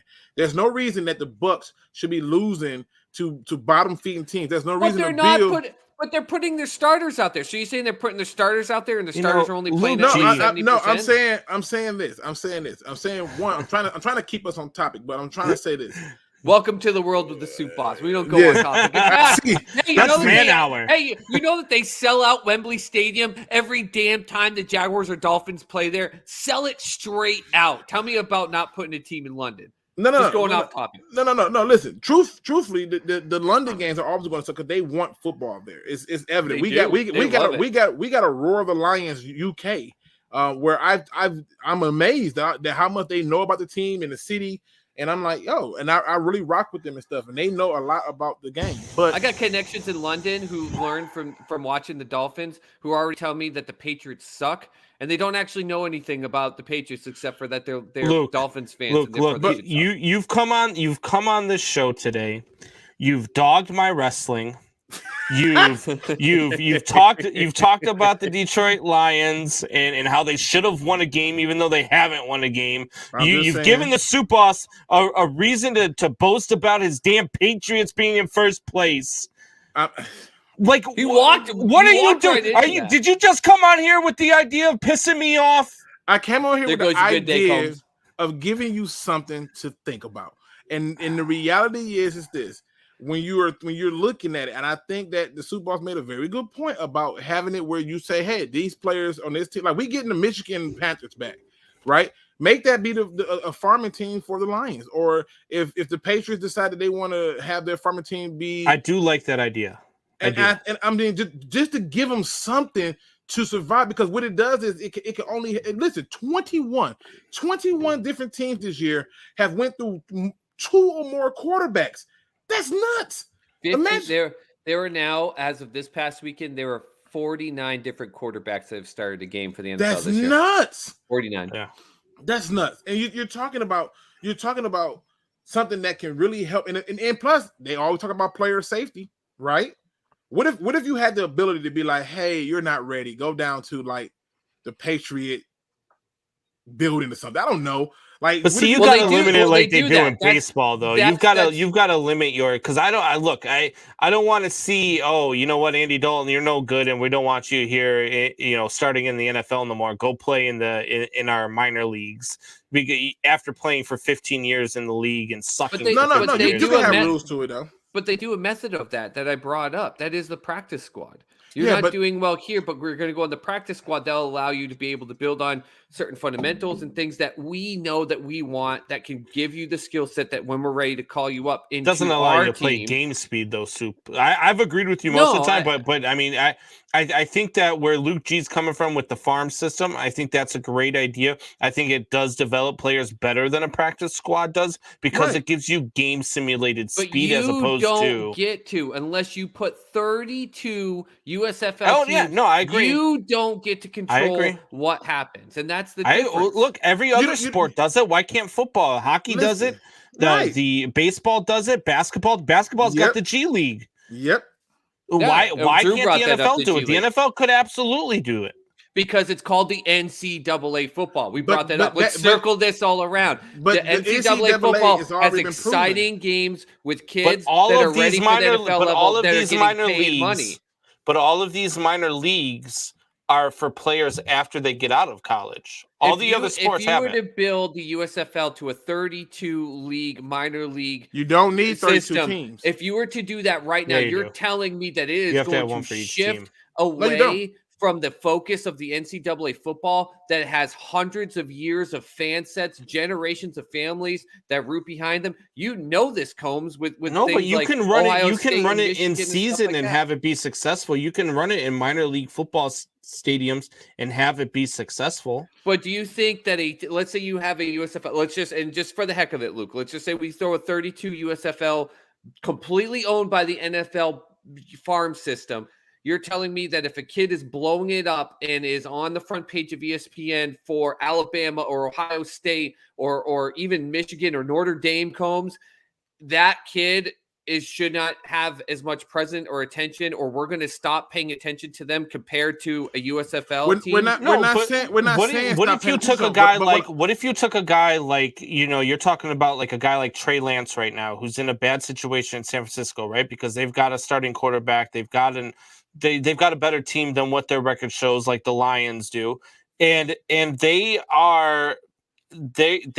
have a place for Trey Lance to go and actually play against defenses, and where they can actually go and they can fill minor league stadiums just like you do with minor league baseball, where you only get 5,000 or 6,000 fans per game. Same thing with minor league hockey. I used to have season tickets for the Manchester Monarchs and go watch the Manchester Monarchs all the time, which were the minor league for the Los Angeles Kings on the exact opposite side of the country. Like, so you could have, but I do agree, and I disagree with you, Luke. Like, I think you would have to, if you're going to do it that way, you have to have one team for each NFL team, because you can't share. Maybe you could. I guess. I mean, you could do it in regions. You can do it in regions, but even if you did it with 32 teams, whatever you do, back it. And I'm just saying, and I'm not saying that they're going to overlook it, but let's go through the list. There have been a lot of players who've come out of college who's lit the college world up, aka Reggie Bush. He's okay. He's okay in the NFL. It's okay.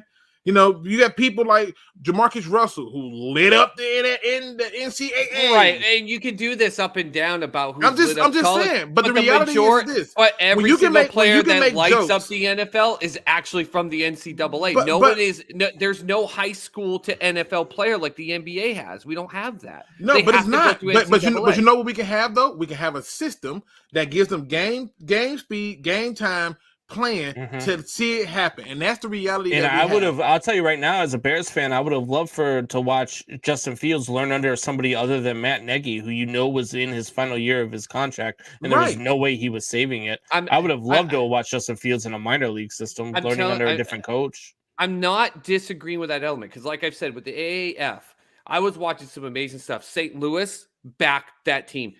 Like I said, San Antonio, they had to open the upper tier of that stadium, and they sold it out. They were literally sold a stadium that doesn't even have an NFL team. To your point, Luke, about how it has to be in those. They sold that out. They sold out the old St. Louis Rams stadium out in those teams. The New York Guardians weren't even playing at. They were playing at some smellier place than where the New Jersey teams already play, and they were still selling that out. They were selling out those games and didn't have it. All I'm doing by pressing these points is given the reality that it's going to take more than just, hey, NFL completely own it. In fact, there's a lot of things to overcome. And I'm telling you, the payment that college students are getting now, if college students never got paid, I think you have way more of a leg. The NFL should have maybe done this 10 years ago and gone with it. But now that college students are going to get paid and paid by boosters, paid by companies to rep their items and everything like that, and they're getting scholarships to go there for free and everything, that's more lucrative for a kid coming out of high school. But it's worse for the NFL. It's worse for the NFL because they can get paid. Like I stated earlier, you're going to have more kids staying in, which means they're going to get more wear and tear. You're gonna get.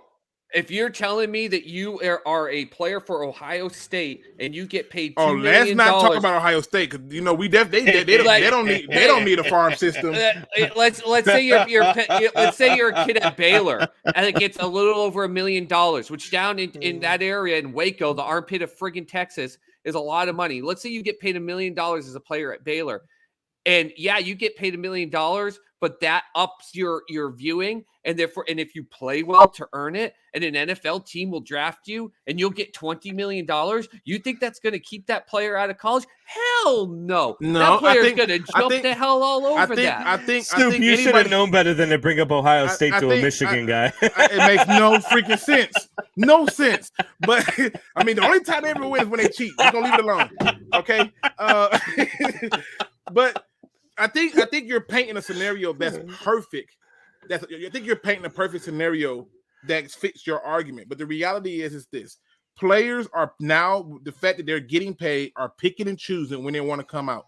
You're not going to have like Andrew Luck. If he's getting paid, you think he's going to still come out and go, "Yeah, I want to go to the Colts." Or if a team is sitting up there, let's say the Lions is picking first overall, and you telling me Archie Manning sitting up there and he's like, "I can stay in school another year, get me some money, got a rich family." Yeah, I think I'll pass on the Lions. Like, they're going to be making business decisions that they wasn't able to do before because it was a privilege to be in the NFL. You could have paid Baker Mayfield $10 million a year at OU, and trust me, he would have never left. He would have never left. Being the number one pick and proven that he was considered the best at the number one pick. That man rubs his testicles up and down the state of Oklahoma to prove that he's the goddamn man sent from God himself, because he was the number one pick by Cleveland when people didn't think it. Are you kidding? Like, I don't know. I still think the mentality of young men at the age of around 20 to 21 who could say, I'm the top pick in the NFL. I'm going to get a guaranteed contract. I'm going to get additional endorsements. And you have an agent whispering in your ear who knows they're going to get 5-10% of an NFL contract and marketing and everything like that, and guaranteed contracts, as opposed to an NIL, which is still a damn good amount that some of these kids can make, but nowhere near as much. You're missing the most important element. I don't have the pressure to just say, I want to be this team's first overall pick. We've seen Eli Manning puke in his throat and just hold on to it, hoping he died because he didn't want to play for San Diego. And he still found a way to get out of that element. Right. Players are still going to be able to do that and still make their money. Yeah, but the difference is, if you tell a player you go back to college where you're only getting $1 to $2 million a year, but you get hurt and then your draft amount plummets. If you tell a player, if you come out of college this year and you are a top 10 pick and you'll get a guaranteed X amount of dollars, even if that means that you're not playing for a contender, what makes you think then they're going to stay for another $1 million? Because you know why? If you play really well, then you're still got to come out. Guess what? To a shitty team in the top 10. Yeah, but guess what? No matter what, if you're a damn good player, you're going to a shitty team. Listen, if I don't want to play for a team, I have more incentive to hold off. I'm not hurting for anything. And I'm telling you, as a person who played college football. To what? To then brown bag it in your next year in college and get into the middle of the second round draft pick and get way less money. The part that you're missing is the NFL system worked the way it worked so much, and why people wanted to be the first overall pick is because they didn't have money. They were broke. When Rosen came out, all they kept talking about is he don't care about football because his family's rich. And most of those other kids who come out who want to play football, they're not rich. They're not even paying for school themselves. They're there trying to earn scholarships, and they're there trying to get money. And they leave. Maurice Claret was trying to go to the NFL at the one season because he was broke. He had no money. Luke, if you're a Michigan fan, if you're a fan of any big collegiate team, if you want to sit here and say that top-tier players are broke, and you want to look me in the eye and tell me top-tier college players are broke before the NIL system, you're full of it. No, you and I both know man-to-man, those players are getting paid money. They're getting cars, but they're not making millions. They're getting places. They're not making millions. But they're not going to make $1 to $2 million and then be told you're going to go in the first round and get $20 million. $1 or $2 million. It's not about that. It's about the fact of it that you're to hold out and get what? To hold out and do what? Because to hold out and give yourself a better chance of being with a team you want to be with for your brand. A better chance to drop in the draft to get down into a shittier team, to a better team, you get less money? Listen, going later has proven to be better for most people. It's the reason why Mac Jones looks better right now. If Mac Jones would have went to, say, Jacksonville, we're probably trying to figure out what the hell is wrong with Jacksonville. If Mac Jones had went to, say, the Jets, and he went second overall, we're probably screaming, what the hell is wrong with Mac Jones and the Jets? But guess what? He didn't get to go there. He went later. The same thing happened with Patrick Mahomes. He went later. He didn't go to the bottom feeding team. So you're saying that every single player that's been willing and open to go early in the first round, knowing they'd be a number one pick or something, they were doing it because they knew the situation was good for them, or they were dead broke. No. I'm telling you that every player before the NIL hit, because I'm tell you that's bullshit. No. Every player before the NIL hit that was trying to go first overall were going for the ability to have that contract, to have that money, because you were going to get more money being that pick. And I'm telling you right now, if Matthew Stafford could have went to any other team besides the Lions, he would have done it. And I'm telling you, he couldn't do it because there was no way for you to go. And if Matthew Stafford holds out and plays another year at Georgia and gets $2 million a year and chances getting hurt, or plays to the top level to get the number one pick again, guess what? Chances are he's still going to get picked by Detroit or the New York Jets. If you could tell me that waiting a year guarantees you a chance for a better opportunity to guarantee it, but nothing guarantees. It's the whole Trevor Lawrence situation. He should have waited out and held on. Why? If you're still a damn good player, you're getting money now in the NFL that's now not under the table. But you still, if you're going to be good, you're still going to end up getting put on a crap team. The crap teams get the higher draft picks. That's the way it goes. The crap teams get the higher draft picks. But the part that you are missing is you're talking about people who can be the first overall pick, maybe the second overall pick, now looking at it and making business decisions that they would not have made in the past because they would not have been getting this money under the table. Now they can legitimately make millions of dollars. As you heard Combs point out, between boosters, endorsements, they can make all types of money, right? And now they can sit there and say, you know what? For example, like they can sit there and say, hey, I heard that the Houston Texans owner is a douchebag and he's sexist, and I don't agree with that. Yeah, I think I'll hold out. I'll go and play another year, make me some money over here, and still be successful. But what you're not seeing right now is the only players that get that element of being guaranteed that thought process tends to be the number one pick. So we're talking about one kid. Who gets to look most of the time. Like there was no question it was Trevor Lawrence. Like when Baker got picked, it was a shock. So yes, it's not guaranteed, but most of the time this is one kid. If you told Mac Jones, hey Mac, there's a good chance, because all the draft experts put Mac Jones in the top five. Who's in a better situation? Right. And I'm making my point here. Mac Jones was told you're going to be in the top five.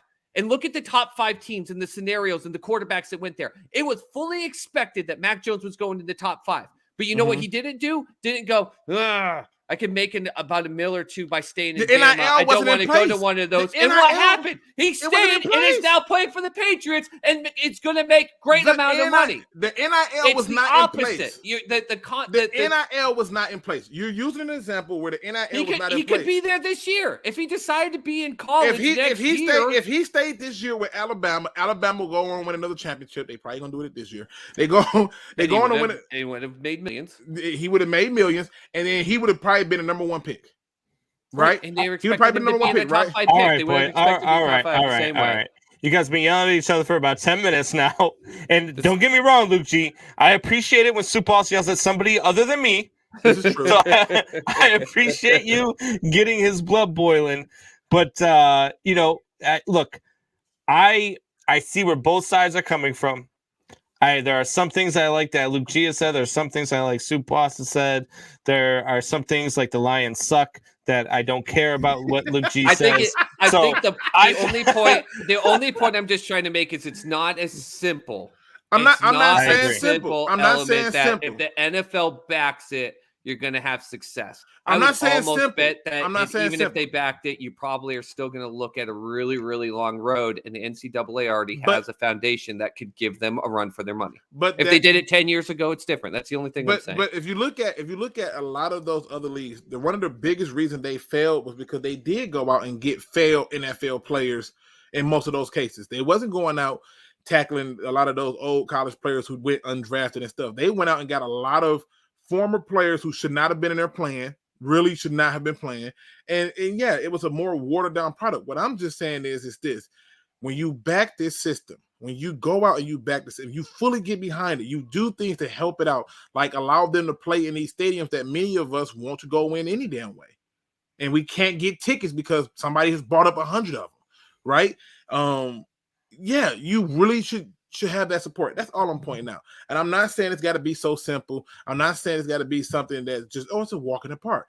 It's the same way that it took for it to really spark in NFL Europe, because American people was not getting up this morning or that early to watch a London game. And many of them still don't. But yet they're still doing it. And they was losing money on that game a lot. And it started picking up steam. So it's just one of them things where is it going to take time? Yeah, but I'm not making it simple. I'm just simply saying they need to back them. At the end of the day, though, let's admit it.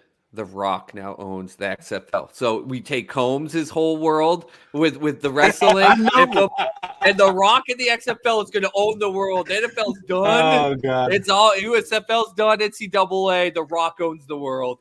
All right, Luke, we're gonna head to a break so Supas's blood can come back down. Luke. That was I did too. I did. That was some Skip Bayless and Shannon Sharp stuff right there. So that was good. Oh 100%. man, don't 100%. ever compare anybody to Shannon Sharp. That guy is such trash.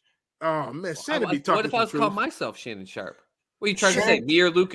Now I'm going to defend. I'm Luke. saying Shannon Sharp is trash. Shannon Sharp is trash. He talks some truth sometimes, trash. but you can tell when they tell Shannon Sharp to argue something he don't believe in, because he don't know what the hell to say. Yeah, it's very scripted, yeah. And here it was just real. It was just real, right? couple brothers having a beer. A pleasure. Why don't you tell the people? I know most of them already know where they can find you, but why don't you tell everybody who doesn't know where they can find you? Hey, check me out on Luke G's Field Review, where I talk all things Detroit Lions football, man. I definitely do film study. I am staying away from the draft until the season is fully over. It's just ridiculous at this point to talk about it. It's too early. You don't know who's coming out, right? You don't. But no, we don't. But yeah, check me out over there. Hit me up on Twitter at Phil G's. It's the same thing as at Phil G's for Instagram. I just got on there. I have no clue what the hell I'm doing. It's way more complicated than I thought. But yeah, just check me out. I definitely talk that, and I love coming over here talking different stuff with Man Hour, because I guarantee you they're not going to agree with me, but it's so entertaining. It was a pleasure, Soup Boss. Had so much fun with you, man, for real. For sure, same here, buddy. So it's only a pleasure with Soup Boss. Well, I see where you're coming from, Luke G. Until this Thursday, brought his wrestling game, knowledge into the conversation. He really did do that, but until this Thursday game is going on, he's the enemy for right now. He's got to be. He has to be the enemy. All right, Luke. We'll talk to you next week, bud. By the way, yes, Lions sir. suck. Have a good one. Yeah, I like that, Luke. Little does he know if Nagy's still in there, you're actually on his side, Combs. You want the Lions to be crap out of him. God, no! Look, Matt Nagy's getting fired either way it goes. Matt Nagy getting fired either way it goes. I don't care. And if he doesn't get fired, I'm climbing a bell tower and he's going to get lit up anyway. We'll be back. Give us 2 minutes.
Unbelievable.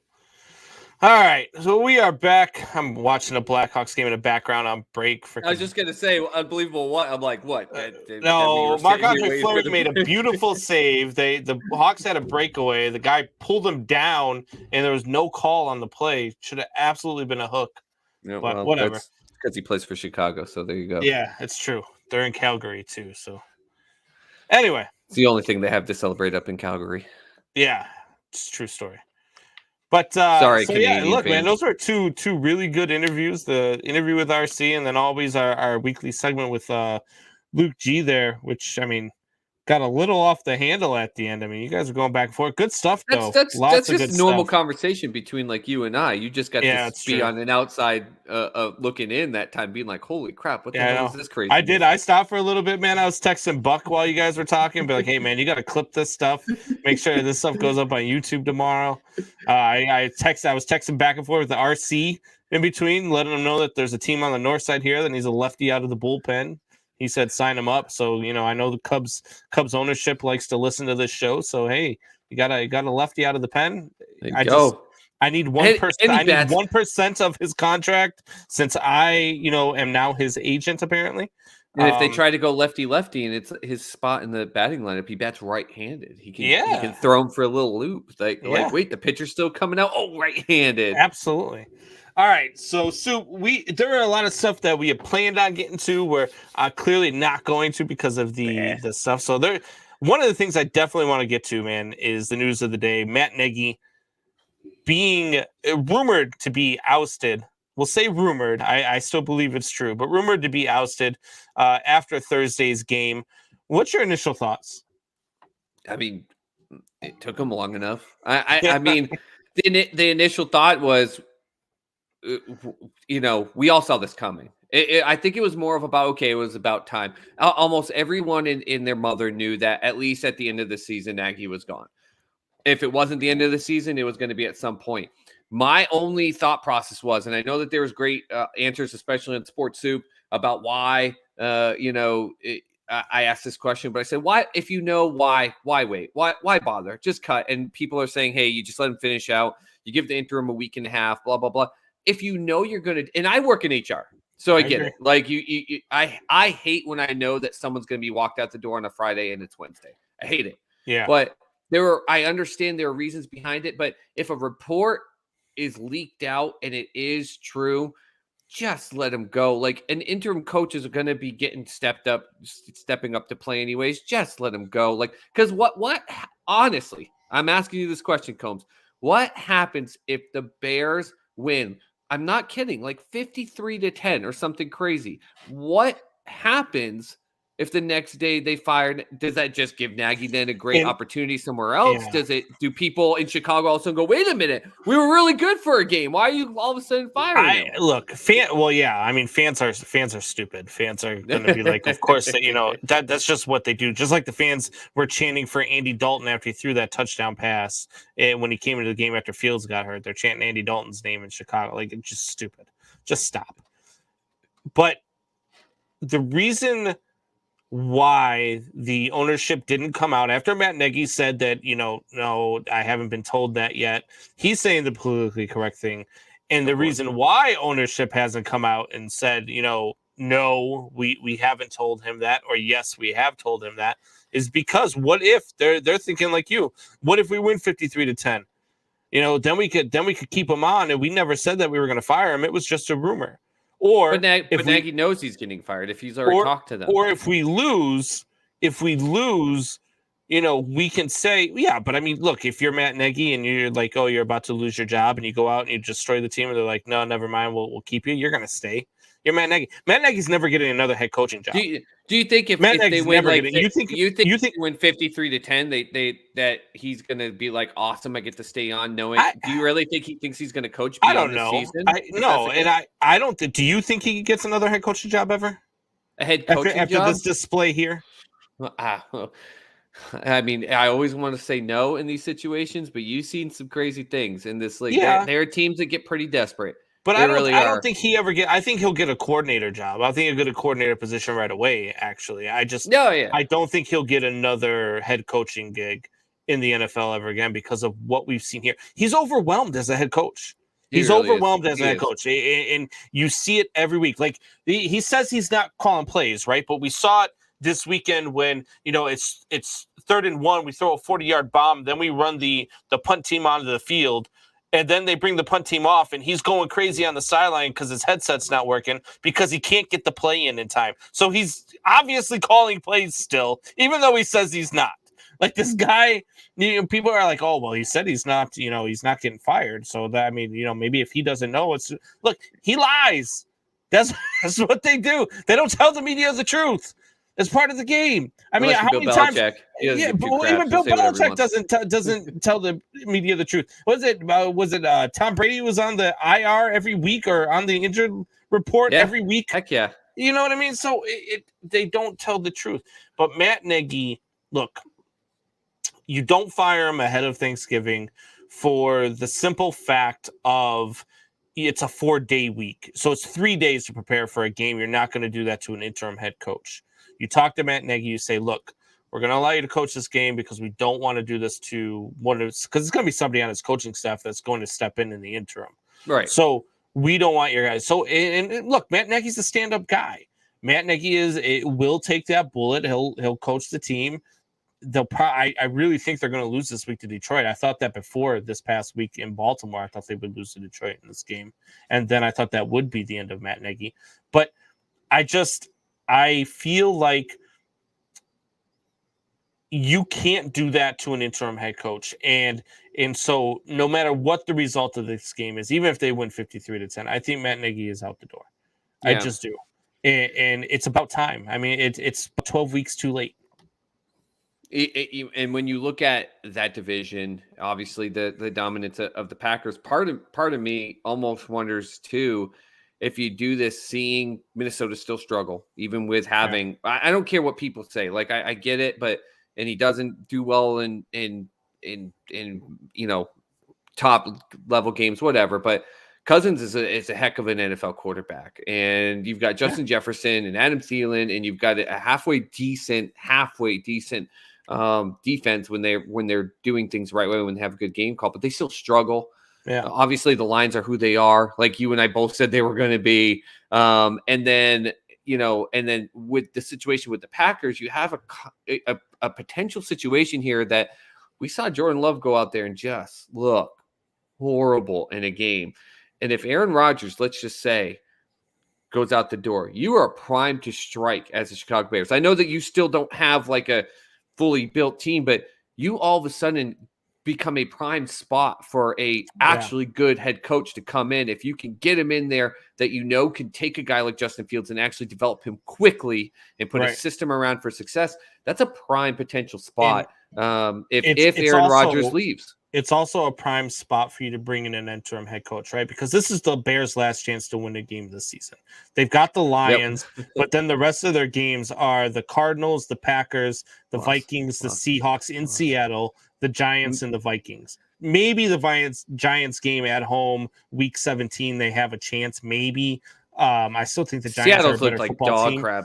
But it's still in Seattle, and the Bears are just on a very good team. So you bring an interim head coach into an impossible situation. The team's not going to perform well under him, and then you let him go at the end of the season. You clear house, and you bring in a new head coach. You let him bring in his coaching staff. You let him do the things that he wants to do. Exactly. Well, the Giants have your draft pick in the first round this year. Oh, that's right. Because you traded up for the for Fields, but you allow somebody else to come in and clean house and bring in their coaching staff. You allow them to go through free agency and pick their players. You allow them to use whatever draft picks you do have to pick some of the players that they want to develop. But you also have to come in and bring in a guy who absolutely believes in Justin Fields. I firmly believe, and I think that's got to be their number one target, is Eric Bieniemy.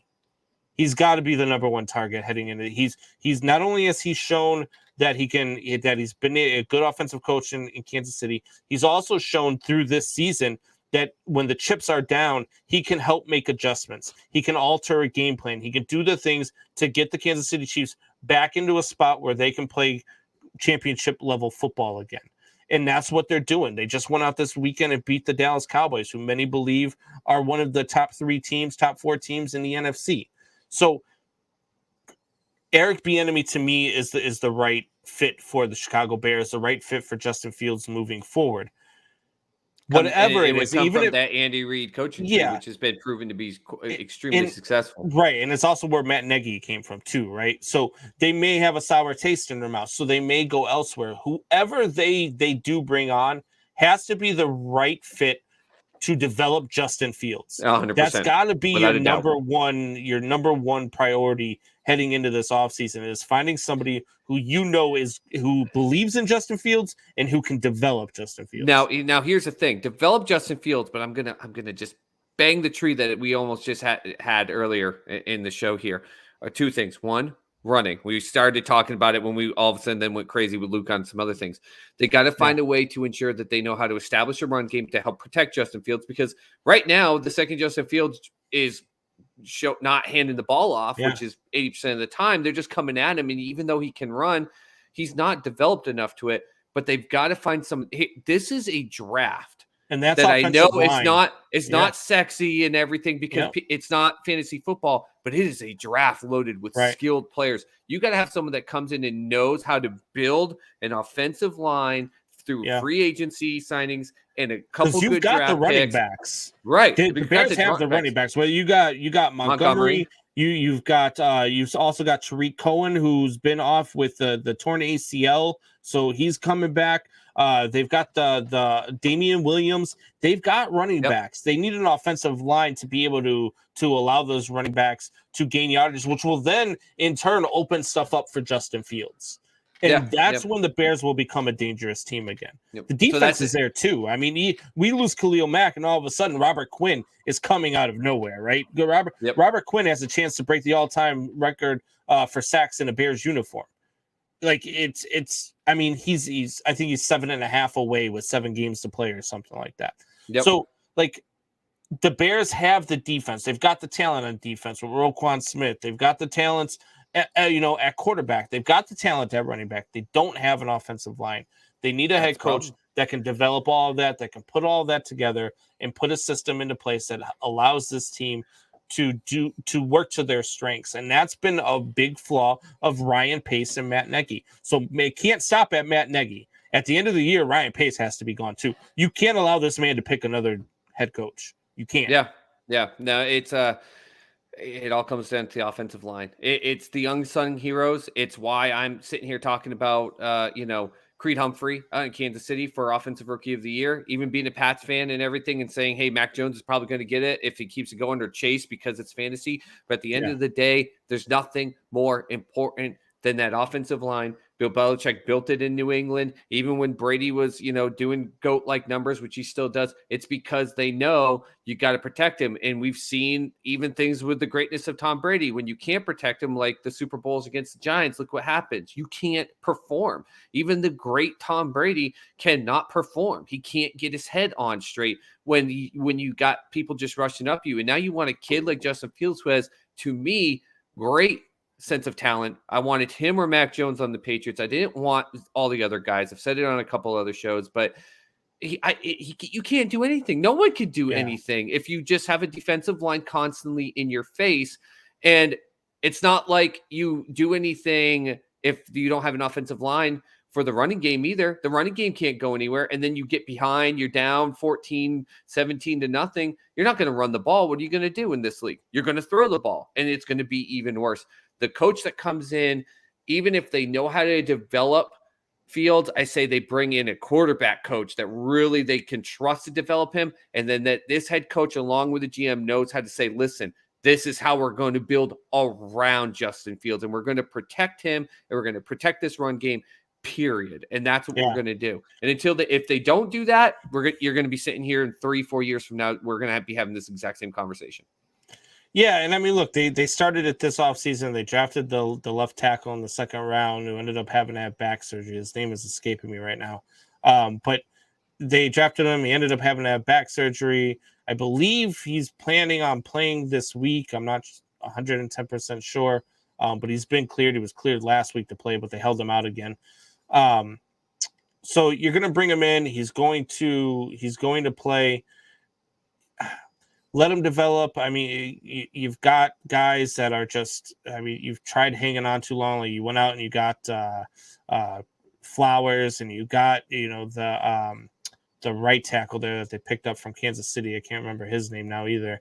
But it's just been abysmal watching this guy false start after false start. Late in his career, he's just clearly not the same player. And so they've started on the right path. They need, and now they're starting on the right path again. They're getting rid of Nagy, get rid of Ryan Pace, let a new GM come in, pick out a new head coach, develop this guy, pick the right players in the draft, and start developing this thing again. And the Bears, they're not far away. They're not far away. I ask you this because we say they're not far away, but they still are the third team in that division, and they still have a lot of problems. This isn't a simple fix, but like I said, you are far more enticing, even with a good talent in Chicago. You're far more enticing if Aaron Rodgers is not suiting up in green. Do you, as the Chicago ownership, wait to see what Aaron Rodgers is going to do before do you really let it go that long into March? Because if you've got an offensive line that can actually block and actually give some time for the run game to develop and actually give some time for Justin Fields when he does have to do a 5 or 7 step drop, not every time as he's getting sacked 9 times a game, Matt Nagy, but when he does need to do a 5 to 7 step drop, you are the second best team in this division if Aaron Rodgers is still in Green Bay. And you're almost every bit as good as Green Bay. You're not far behind Green Bay. And Aaron Rodgers isn't getting any younger. The Green Bay Packers have shown signs that they are beatable, even with Aaron Rodgers this season. So, no, I think that it doesn't matter what Aaron Rodgers does. Doesn't matter what the Green Bay Packers do. You've got to start building a team that can beat them. And until you do that, what sense does it make to do anything at that point? If you're just saying, oh, well, Aaron Rodgers is in Green Bay, well, we're not competing for the division, you might as well just chalk it up. No, I know. I was just saying, like, the appealing factor of a good coach, that might be more excited to come to it. But I think no matter what, it's going to be way too late by the time Aaron Rodgers decides what he's doing. Yeah, I mean, Aaron Rodgers will decide the week before the season starts, right? Yeah, probably. and then have an interview where he dogs ownership. Well, when you're as good as he is and you get to win, it's you get true. to dog a little bit more. It's true, but you know what? He looks like he's stealing catalytic converters on the side when he's off the field. I mean, he's doing it while winning games, man. Those catalytic converters are going at primo price right now. All right, Soup. Well, we're getting close to our time here. It's been a real fun night. We had a good interview again with RC Orlan. Had some fun with Luke G. Talking here about Matt Nagy. Soup. Any last words for the people? Yeah. Man Hour Nation, rise up.